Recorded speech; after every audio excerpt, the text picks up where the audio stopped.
Batman Annual number 5. And that is written by James Tynion IV with art by James Stokoe. I hope I'm pronouncing that right. And I saw a lot of people are big fans of his art. I got used to it after reading this a couple times. At first, it's going to be the first thing I think that hits anybody who opens this up. And obviously, that is usually what happens. But when something is so stylistic, it does kind of take you a minute to kind of go, okay, this is what's going on. I think that if you're not a huge fan of the art, check it out a couple times, read it a second time. And I think that once you're down with it, it starts to get at least, presentable. But I actually started liking it a little in a stylistic way by the time I've read this 4 times now. So I ended up liking that a little more each time. It did come out this past Tuesday, December 29th. I'm going to read you a solicit here. The riveting new vigilante known as Clownhunter. Riveting he is. Is that in air quotes? Was the breakout star? Again, I would say that, punchline may have been, even though she showed up a little earlier. You're playing semantics here, but I'm not a huge fan of Clownhunter. And again, this annual is going to have the mileage is going to be different if you are a big fan or a bigger fan than me. But what's the tragic origin of this teenage assassin? How did his parents die at the hands of the Joker? And is there a place for him in the evolving Gotham City? Can there be redemption for this infamous Clownhunter? And I think that James Tynion made a faux pas by having Clownhunter end up killing people. Maybe he should have been the clown herder, where he'd go and punch them and knock them out. Maybe leave them for dead, but never killing them, because that's a tough sell. It's a tough sell, even though you'll say, well, Jason, Jason, you're right. Damian, I guess, I got you. And, some other times when people have done weird things in Gotham City. But Clownhunter's full out just murdering people. And whether they're good or not, that's not Batman's deal. And when you get into this story, you're going to get the tropes of all that. You're going to get the Batman origin. You're going to get, his commitment to not killing and how that has screwed up people in the long run. And because of that, I found this story to be a bit more generic, a bit more. And by the end, if you sat there and you're like, man, I'm so glad that I found out all that information, because boy, I had no idea. Yeah, I don't know. I'm not going to be able to help you, because it's more of fine print to the big story we already know. There's not really much here that is going to wow you, or, the light bulb's not really going to go up over your head a lot in this. It's just kind of filling in a couple of the blanks, giving it a little more flavor with that. The Epic Team Reteams writer, James Tynion IV, and artist James Stokoe. The Epic Tale, it says. It's this Flava Flav hyping this up. The storytellers behind the definitive Clownhunter tale from Batman the Joker War #1. And boy, there's a lot of stuff in that solicit that's really over the top of my mind. But you start out, it's a Leslie Tompkins start as she's walking down the street with her granny glasses. She's going through the neighborhoods where, things have gone wrong in the past. She goes by the Monarch Theater. She takes a left turn, not at Albuquerque, but in Crime Alley. And you find out, you sit there and think, really, Leslie, what are you doing? But she does have Batman having her back, but she has more than that, because her free clinic is so well respected. And she's helped so many of these downtrodden people, including Batman, including Bruce Wayne. She has a rep, and she does have kind of a protection deal going. As she's going down the alley, she's remembering that fateful night when Bruce Wayne started his whole vigilantes nonsense against the criminals because his parents were killed. We all know this. It's one of those, really, and even Leslie in this sits there and she's heard this story so many times. I'm sure she has, and almost like Shade, where every time they show up, okay, Bruce, what do you want to talk about? I want to talk about that night. She's like, really? I know that night better than you now. You've told me this damn story too many times, buddy. Let's move on. Let's move on to the point where you get these young kids and make them vigilantes with you. Maybe we should start working on that. Or maybe the idea that when, Alfred was captured and Bane you were vacationing, dressing up like Magnum PI, and then he got his neck snapped in front of your son. I mean, that might be something we could talk about. No, I want to talk about the pearls. All right, Batman. Well, you be Batman. Let's go. And she says all this, but it's to set up the juxtaposition of a clown hunter to a Bruce Wayne. Again, something we get a lot. Something we get a lot with villains. Batman seems to have set up a Gotham City where parents die a lot. That's what I think his legacy is. But you just set that up. But you also see that Leslie is respected as a kid comes out with a knife, not like a big knife. This isn't Australia here. This is not, Crocodile Dundee. Just a small knife. Comes out and says, hey, I'll slice you. You give me your money. And you end up where Leslie's like, whoa. How about you come and talk to me? I'll get you on that couch. Whoa, I don't need. No, I'm a psychiatrist. I also do stitching and make tea. I do everything. Have you ever heard of Batman? Have you heard of him? Because, he kind of got my back. And you end up seeing this looming figure come behind this kid. The problem is we already saw that it was a homeless guy. It looks like a guy just sitting, unless he's just hanging out in the garbage. But he shows up. This is Big Henry. Big Henry says, hey, you don't mess with her. She's off limits. She's good. She has this clinic, all that. And you see that Big Henry has been helped by Leslie. He actually goes to her anger management class because he used to use his hands for hurting. Now he uses them for helping, but also he uses his words, though, now for yelling, but doesn't hurt. That makes sense. And that's what you have. You end up having Leslie making the world a better place, one homeless fella at a time. And she goes to her clinic, then this guy runs, and she goes into the clinic. You see that Clownhunter is watching, and Clownhunter was told to go to Leslie by Bruce, by Batman. And as she is making some tea with Mr. Whistles, kind of a cool deal there, there's a knock or a smash, and he comes in. And this is the funny thing. He doesn't knock. There's a door. You can knock, but you can't come in. But he ends up jumping through the window, a la Batman. The problem is Batman doesn't end up with pieces of glass stuck in his forearm, which you end up having him do. And it's the craziest thing here that now he has to be stitched up because he jumped through the window. There's a door. That's these people. But yeah, also Leslie's like, I don't mind that window. Let's in the draft. She is a very positive person. Well, we go back to see the origin then and the setup of the origin of Clownhunter Bao. He's a big fighting game, video game type guy. He's playing like a Mortal Kombat in the DCU where you have the spine taken out, total massacre. And he's liking it, but his mom comes in, hey, you stop playing the video games, get your head straight, get in, what's going on around you, and come help me and your dad at the restaurant. And they have a pho, Fam's Pho. And I have just recently had pho. And now that I'm talking about it, I actually have instant pho that I'll probably make after this. It's pretty tasty. I do like it, but he's told to go down. You get a pretty decent deal with this where, hey, we need you. The lunch rush is coming. He's like, lunch rush? It was like 3 people there yesterday. So you see, they're struggling, but maintaining a positivity of running this restaurant going on. The problem is they're going to get a visit from one Harley Quinn.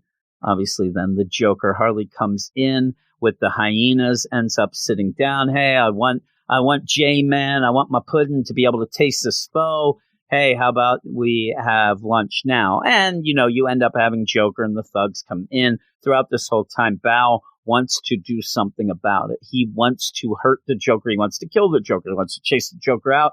His parents say, no. Don't escalate this. Let's just serve the food, do the best we can, give them the food, and then they'll leave. And then we'll be done with it, whatever. No fuss, no muss. And you do have Joker and Harley seem to be enjoying themselves. They're also talking about robbing the jewelry, the gems recently in this heist and all this stuff going on as they eat. They're making a mess as well, but, you keep having the parents hold Bao back.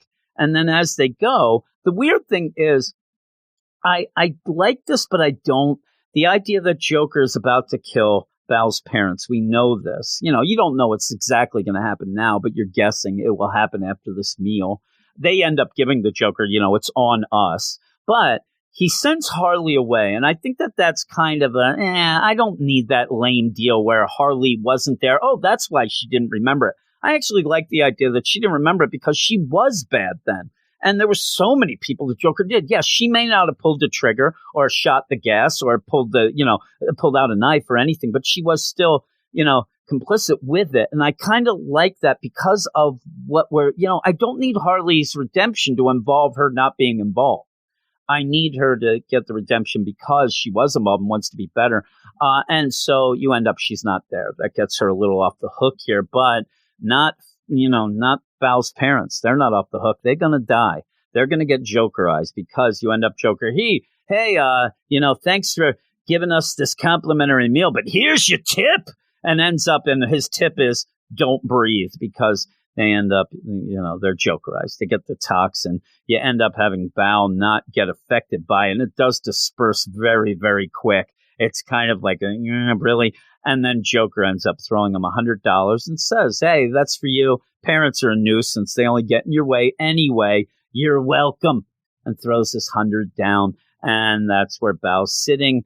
And even Gordon comes. It's a very similar scene to Batman. This is the same deal going on. The deal is, though, that Batman, he was rich. And he also had Alfred. And he also, had all these things. Well, Val, he didn't have much, but he gets a little talking to by Batman here. And this is kind of, this is the things that are being the gray area that's being shaded in. The idea we're getting the fine print and the fill in the blank stuff of this stuff where Val goes in. Batman's like, hey, sorry, kid. And Val's, you got to do something about this maniac. You're going to get rid of him, right? You're going to take him out. And Batman's like, but I will. About that, I'll try. It's Batman. We know what happens. We know that he doesn't take out. So now we're going to get a little bit of Jason Todd in here. The idea that Val is going to be pissed because Batman doesn't end up taking out the Joker, even though he said he would. Batman does give him the Batarang that you end up having him put on that bat to make his bat. But yeah, the problem is that, Val is going to be pissed. Batman doesn't take out Joker. Also, I like that Batman comes in. He gives this kid a Batarang and leaves him in the apartment, maybe that still has like the tags from the crime scene. But he leaves and we go back to Leslie and Val. And Val's there. He's, pouring his heart out about all this stuff and about the idea of he doesn't know what to do. He ended up helping the neighborhood. They ended up loving him, but it doesn't feel right. Am I doing like all this stuff? You see that he does have this a crisis of conscience here and trying to figure out what he needs to do and how to do it, because he said as he got older, he saw that Batman did not take out the Joker. More and more people started getting hurt. And finally, when the Joker War started and all the gangs and everybody in the Narrows started going crazy, put on the Joker mask, he ended up having to do something as he just kept seeing old women get beat up, ladies, men, kids, all these people just getting taken out because these people were able to put on Joker masks and do what the hell they want. The big deal, though, was when this old woman, Mrs. Nguyen, ends up getting burned, and she gets burned alive. She looks like a Two-Face, actually, but worse. And he had enough. He's had enough. The whole neighborhood is on fire. He ends up picking up a Joker gang mask. He ends up, getting pissed off about it, ends up painting this. He ends up actually even had the Batarang hanging. He grabs that and throws it. It sticks in the back, gives him the idea for that. Now he makes his whole deal. And in an origin story for someone like this, you want to see the idea of making the costume. But again, it's nothing mind-blowing. We've seen the costume. Usually these things are, not in the you have already seen this, so it's not as great.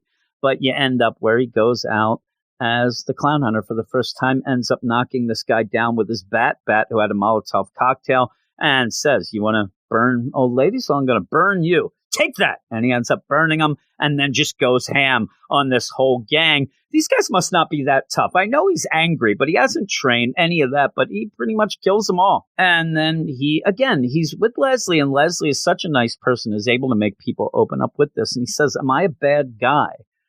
Am I just doing bad things? Because I need a world to make sense. I need something to use. And this whole thing of me being Clownhunter makes the world make sense to me. Yes, I know killing people isn't the greatest, but they're bad people. And this is what. And then I ended up going and was able to kill Harley, somebody who brought the Joker to kill my family pretty much, and I couldn't kill her. I couldn't do it. So what am I then? What am I going on with this? What am I? The world doesn't make sense again. And Leslie says, you're a smart kid and, you can figure this stuff out. And he says, well, shouldn't the world be where bad people get punished, good people don't? She's like, it just doesn't end up like that. That's a perfect world. Yes, but it just doesn't end up that way. What Leslie kind of says is go and be a 17-year-old. He says, yes, how old are you? And, go play video games, go on dates, do something, and take off that mask when you do it and go do that. And even when he's going to leave, she helps him. Hey, you can come back and talk to me whenever. And when he goes to leave, she says, can I see, you under the mask? Can I see who you? And he takes off the mask and says, my name is Bao. And she says, it's very nice to meet you, Bao. And that's how it ends. And again, each time I read it, I like it a little more, but still, it's still just generic to me. We have Clownhunter. The idea of getting an origin and seeing, okay, that sounds cool, but it's nothing we wouldn't have guessed. It's nothing but, and even so, some of the dialogue is a little over the top, but for the most part, James Tynion to me is a very middle down, like he doesn't try to take too many chances. Everything is pretty safe.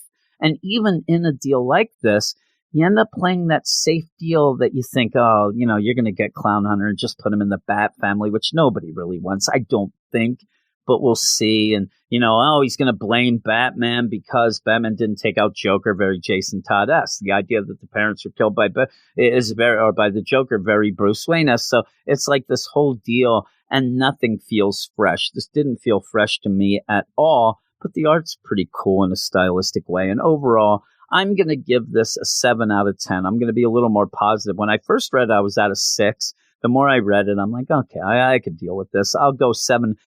All right, everybody, and thanks for watching and listening to this video. And please, if you did enjoy it, like it below, subscribe to the channel. Also, check out the show notes with everything Weird Science, podcasts, websites, all that jazz. And I'll talk to you later.